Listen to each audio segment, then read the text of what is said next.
Teman-teman, kita akan melanjutkan pembahasan di kasus nomor 3, yaitu mengenai Bond and Stock Valuation di UTS Manajemen Keuangan 2018-2019. Nah, di soal kali ini kita pertama dihadapkan dengan penilaian obligasi atau bonds valuation. Nah, secara garis besar sebenarnya penilaian obligasi itu udah dipelajarin di AKM, udah dipelajarin di pengakuan. Jadi tinggal intinya adalah mempresent value-kan arus kas dari pokok dan arus kas dari bunga. Nah, kita akan coba cara di sini menggunakan Excel. Oke, yang pertama kita baca dulu soalnya. Di sini katakan bahwa obligasi New Stan saat ini dijual dengan harga 98,15. Berarti berapa dijualnya? 98,15% daripada face value. Berapa nanti face value-nya? Kalau kita baca itu face value-nya adalah 100 juta. Kemudian yang kedua, obligasi ini memiliki rating A dengan time to maturity atau nilai jatuh tempo itu adalah 5 tahun. Jadi N sama dengan 5 tahun. Kupon sebesar 8% dibayarkan tengah tahunan. Oke. Kemudian apabila par sebesar 100 juta dan Anda sebagai calon investor menghendaki tingkat pengembalian atas obligasi tersebut sebesar 10%, maka bagaimana? Maka A, berapakah nilai intrinsik atau teoritis dari obligasi New Stan? Kemudian yang B, berapakah yield to maturity aktual? Kemudian yang C, apakah Anda membeli obligasi tersebut? Jelaskan alasannya. Oke, kita langsung aja masuk ke pembahasan soal. Nah, pertama soal A itu menanyakan berapa nilai intrinsik teoritis dari obligasi Stan.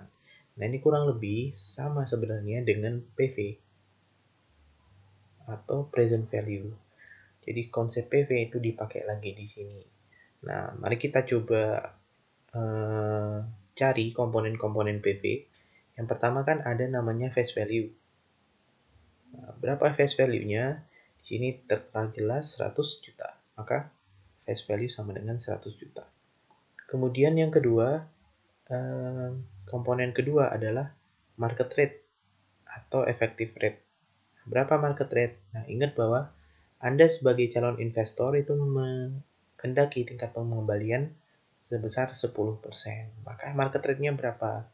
Nah, jangan lupa di sini dikatakan bahwa dibayarkan tengah tahunan. Berarti yang 10% itu harus dibagi 2. Jadi 5%. Karena semi anual. Kemudian setelah kita mencari VV, cari MR, kita cari CR atau contractual rate. Di sini 8%.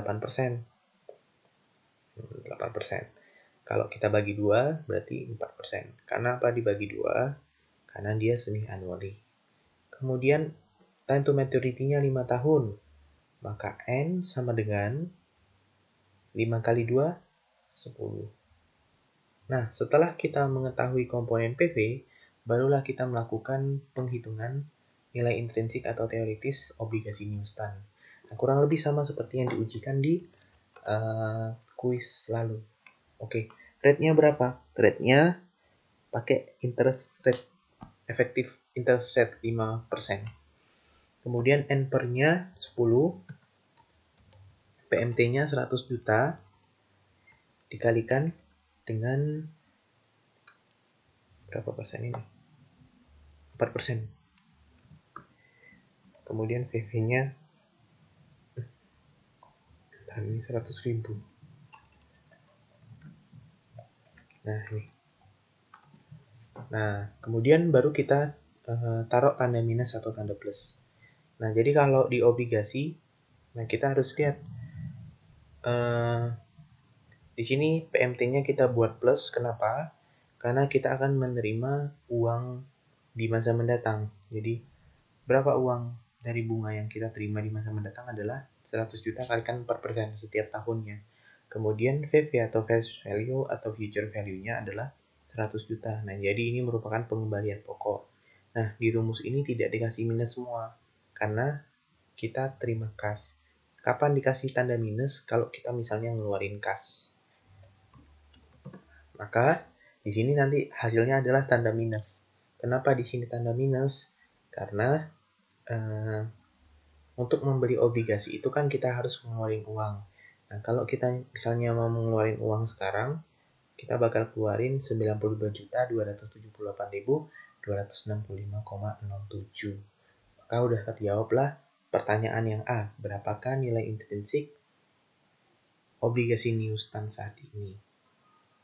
Nah, kemudian pertanyaan kedua, berapa yield to maturity aktual untuk obligasi? Nah, berarti ini menanyakan mengenai rate. Ya kan? Yield sama dengan rate. Maka kita pakai rumus rate sama dengan rate. Kemudian berapa NPR-nya? 10. PMT-nya 100 juta. Dikalikan dengan 4%. Kemudian present value. Ini kasih tanda minus. Kenapa minus? Karena untuk membeli obligasi kan kita harus keluarin uang. Maka kita buat tanda minus 98, 150, 123. Kemudian face value-nya 100 juta.